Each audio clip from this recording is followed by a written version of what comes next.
Bismillahirrahmanirrahim. Assalamualaikum warahmatullahi wabarakatuh. Waalaikumsalam warahmatullahi Alhamdulillahirabbil alamin wa bihi nasta'inu ala umuri waddin wassalatu wassalamu ala asyrafil anbiya'i wal mursalin sayyidina wa habibina wa maulana Muhammadin wa ala alihi wa sahbihi ajma'in. Rabbi zidna ilma warzuqna fahma bi rahmatika ya arhamar rahimin. Rabbi ishrah li sadri wa yassir li amri wahlul 'uqdatam min lisani yafqahu qawli, amma ba'du. Syukur alhamdulillah senantiasa kita panjatkan kepada Allah Subhanahu wa taala atas karunia dan nikmat yang bertemu iman wal Islam, nikmat sehat walafiat, nikmat panjang umur, juga nikmat kesempatan sehingga pada pagi hari ini kita masih menunaikan kewajiban yaitu sholat subuh secara berjamaah, dan akan kita lanjutkan dengan kajian. Selawat serta salam dalam kita sanjungan terdiri kepada baginda kita Nabi Muhammad SAW, keluarga, sahabat serta umat Islam yang istiqomah dengan sunnah-sunnahnya. Mudah-mudahan kita dapat mengamalkannya dengan harapan mendapatkan syafaat beliau di akhir nanti. Amin ya rabbal alamin. Jemaah sholat subuh yang dirahmati Allah, kita akan lanjutkan kajian kita pada pagi hari ini, yaitu melanjutkan tentang masih bab sholat, di mana di sini kita akan menjelaskan mengenai sifat takbir intikal dalam sholat. Pada tulisan yang telah lalu memang sudah kita bahas tentang tata cara takbiratul ihram. Namun dalam tema pada pagi hari ini kita akan bahas bagaimana sifat takbir dalam sholat yang selain takbiratul ihram. Selain takbiratul ihram itu ada beberapa takbir yang lain dalam sholat yang disebut dengan takbir intikal. Intikal artinya perpindahan. Dikatakan demikian karena takbir ini dilakukan ketika perpindahan dari satu gerakan wajib ke gerakan wajib yang lain. Syekh Abdul Aziz At-Tawfir At-Tarifi menjelaskan perpindahan antara rukun dan antara gerakan wajib dalam sholat tidak dilakukan kecuali dengan ucapan takbir. Dikecualikan berdasarkan ijma ketika beranjak dari ruku, karena ketika itu disyariatkan mengucapkan tahmid bukan takbir. Diam sejenak sebelum ruku. Sebelum membahas takbir intikal, sedikit kita bahas mengenai sakta atau diam sebelum takbir intikal. Ulama Hanabilah dan Syafi'i menganjurkan sakta sebelum mengucapkan takbir ketika hendak ruku. Syekh Ibnu Al-Utsaimin mengatakan disunahkan sebelum ruku untuk diam sejenak, namun bukan diam yang lama, sekedar cukup untuk menenangkan jiwa sebelum ruku. Sedangkan Malikiyah dan Hanafiyah berpendapat hal tersebut tidak disyariatkan. Masalah ini didasari oleh hadis dari Samurah bin Jundub radhiyallahu anhu yang artinya, aku mengingat ada dua sabda berhenti atau seperti sejenak di dalam sholat. Pertama, ketika imam bertakbir hingga ia membaca Al-Fatihah, dan ketika dia selesai membaca Al-Fatihah serta surat ketika hendak ruku. Hadis riwayat Abu Dawud. Namun hadis ini diperselisihkan derajatnya karena dalam sanadnya terdapat Al-Hasan bin Yasar yang meriwayatkan dari Samurah. Syekh Abdul Haq Al-Alabi menyatakan simak Al-Hasan dan Samurah dibenarkan oleh Ali bin Al-Madani, namun diingkari oleh para ulama yang lain yang rajih insyaallah Al-Hasan tidak mendengar dari Samurah sebagaimana dikatakan oleh Ad-Darqutni setelah membawakan hadis ini. Al-Hasan diperselisihkan sinahnya dan Samurah. Yang tepat ia hanya mendengar satu hadis saja dan Samurah, yaitu hadis tentang akikah. Sementara hadis ini dhaif karena intikal hadis ini didhaifkan oleh Al-Albani dalam Dhaif Abu Dawud. Maka yang tepat tidak dianjurkan untuk diam sejenak sebelum ruku secara khusus. Namun hal ini masuk dalam keumuman tuntunan Nabi Sallallahu Alaihi Wasallam di dalam membaca Al-Quran. yaitu beliau berhenti setiap selesai satu ayat, sebagaimana hadis dari Ummu Salamah radhiyallahu anha. Rasulullah SAW biasanya membaca Al-Quran dengan memotongnya satu ayat.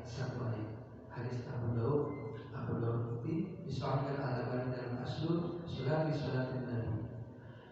Syekh Al-Albani menjelaskan yang menunjukkan disyariatkan sakta dalam hal ini atau sebelum ruku adalah penjelasan yang telah lalu bahwa tuntunan Nabi SAW dalam membaca Al-Quran yaitu beliau berhenti pada setiap ayat, dan sakta ini dikatakan oleh Ibnul Qayyim sekedar bisa membuat jiwanya kembali siap untuk ruku. Lalu bagaimana hukum takbir selain takbiratul ihram? Para ulama berbeda pendapat mengenai hukum takbir selain takbiratul ihram atau takbir intikal menjadi 3 pendapat. Pendapat pertama, hukumnya sunnah. Ini adalah pendapat jumhur ulama. Kemudian yang kedua, pendapatnya hukumnya wajib, merupakan salah satu pendapat dari Imam Ahmad. Yang terakhir, pendapat ketiga, hukumnya wajib pada sholat fardu dan sunnah pada sholat sunnah. Ini pendapat yang lain dari Imam Ahmad. Pendapat yang mewajibkan berdalil dengan hadis Abu Hurairah.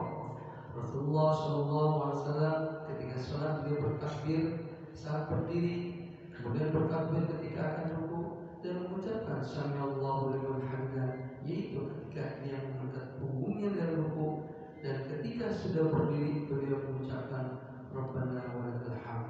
Kemudian beliau bertakbir ketika akan bersujud, kemudian bertakbir ketika mengangkat kepalanya bangun dari sujud, kemudian beliau bertakbir lagi ketika akan bersujud, kemudian bertakbir lagi ketika mengangkat kepalanya bangun dari sujud. Kemudian beliau melakukan hal itu dalam semua rakaat hingga selesai sholat. Hadis riwayat Bukhari. Juga di dalam hadis Bukhari lainnya, sholatnya sebagaimana sholatlah sebagaimana kalian melihat aku sholat. Hadis ini menggunakan kata perintah, sehingga para ulama mengatakan bahwa hukumnya asal tata cara sholat Nabi SAW adalah wajib. Namun jumhur ulama menjawab bahwa kaidah fikih mengatakan perintah menunjukkan wajib kecuali ada qarinah yang menyimpangkan dari hukum wajib, dan ada qarinah atau syarat-syarat yang menyimpangkan dari wajibnya hal tersebut. Qarinah pertama, tidak ternukil riwayat bahwa praktik takbir yang dilakukan Rasulullah SAW tersebut dilakukan secara terus-menerus. Kedua, qarinah, terdapat banyak riwayat dari para sahabat bahwa mereka biasa meninggalkan takbir intikal. Dari Imam Imran bin Husain berkata bahwa ia pernah sholat bersama Ali bin Abi Thalib di Basrah. Ia berkata, orang ini mengingatkan kita pada cara sholat yang biasa kita praktekkan bersama Rasulullah SAW, dan ia menyebutkan bahwa yang dimaksud adalah beliau senantiasa bertakbir ketika naik dan ketika turun. Hadis riwayat Bukhari. Hadis ini menunjukkan bahwa sebagian sahabat biasa meninggalkan takbir intikal, sehingga ketika ada sahabat yang senantiasa bertakbir intikal, mereka teringat bahwa demikianlah praktek sholat Rasulullah SAW. Bukan karena para sahabat tersebut meninggalkan tuntunan Rasulullah, namun karena mereka memahami bahwa takbir intikal bukanlah sesuatu yang wajib. Dari Abu Salamah bahwasanya Abu Hurairah bertakbir dalam sholat setiap kali naik dan setiap kali turun, maka kami pun bertanya, wahai Abu Hurairah, takbir apakah ini? Beliau menjawab, ini adalah sholat Rasulullah SAW. Hadis riwayat Muslim. Abu Salamah adalah tabi'in, maka asal ini juga menunjukkan bahwa sebagian tabi'in biasa tidak bertakbir intikal. Dari Ikrimah, ia berkata, aku pernah sholat bermakmum pada seorang syekh di Mekah. Ia bertakbir sebanyak 22 kali dalam sholatnya. Aku pun berkata kepada Ibnu Abbas, orang ibu Ibnu Abbas sontak berkata, betapa ruginya dirimu, ini sunnahnya Abu Qasim SAW. Hadis riwayat Al-Bukhari. Ikrimah adalah seorang tabi'in yang merupakan murid senior Ibnu Abbas radhiyallahu anhu, agar ini menunjukkan bahwa Ikrimah dan Ibnu Abbas tidak memandang takbir intikal sebagai suatu kewajiban, walaupun memang tuntunan dari Rasulullah SAW adalah demikian. Selain itu juga terdapat asar-asar lain yang menunjukkan bahwa Umar bin Khattab, Umar bin Abdul Aziz, Al-Qasim bin Muhammad, Salim bin Abdullah, dan Sa'id bin Jubair tidak menyimpulkan takbir atau iktiman takbir, atau dengan kata lain meninggalkan takbir intikal. Dari keterangan-keterangan ini kita ketahui bahwa para salaf memahami bahwa takbiratul intikal bukanlah hal yang wajib dilakukan, dan dalam masyhur yang mereka bahwa yang terkadang meninggalkannya, sehingga pendapat yang rajih dalam hal ini adalah pendapat jumhur ulama yang mengatakan bahwa takbir intikal hukumnya sunnah. Lalu bagaimana hukum mengangkat tangan ketika takbir saat hendak ruku? Raf'ul yadain atau mengangkat kedua tangan ketika takbir saat hendak ruku hukumnya sunnah. Ini adalah pendapat jumhur ulama dari Syafi'iyah, Hanafiyah, pendapat lain dari Imam Malik, Al-Auza'i, dan para ulama Syam dan Hijaz. Dalil-dalil mengenai syariatkan raf'ul yadain dalam hal ini sangat banyak sehingga mencapai derajat mutawatir. Yang dalam dalil-dalilnya hadis dari Ibnu Umar radhiyallahu anhu, Nabi sallallahu alaihi wasallam biasanya ketika memulai salat, ketika takbir untuk ruku dan ketika mengangkat kepala ruku, beliau mengangkat kedua tangannya setinggi pundaknya. Hadis riwayat Bukhari.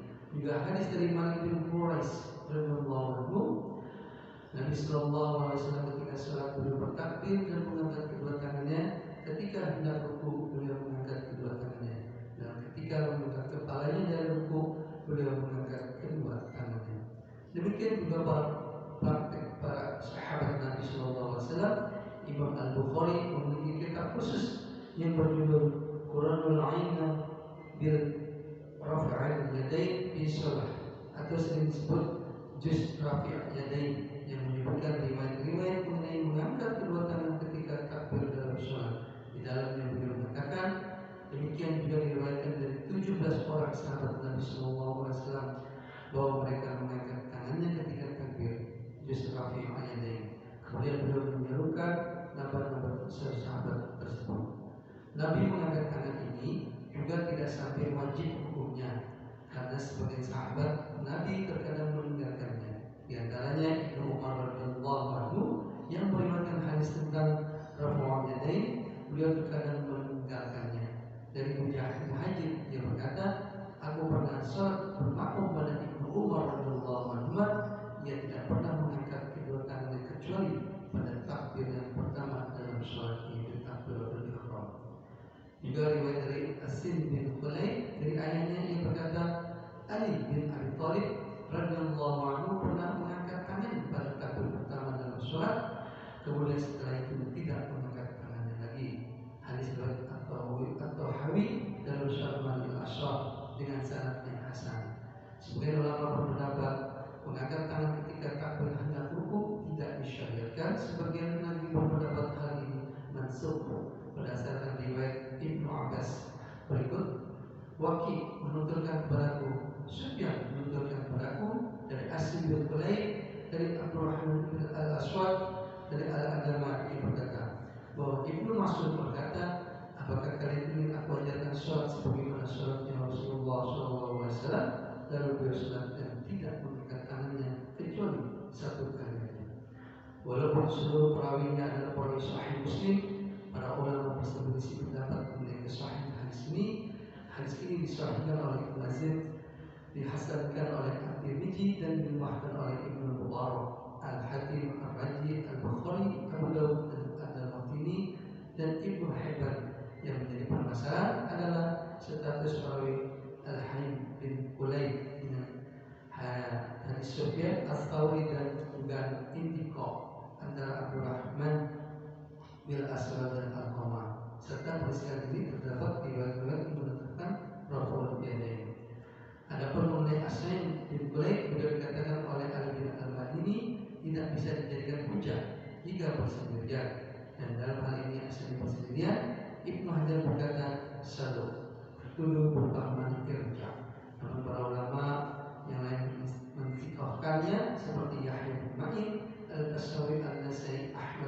Hanbal Al-Waqidi. Maka insya Allah yang tercatat yang tepat Asyib bin Qurayb adalah perawi yang sikoh.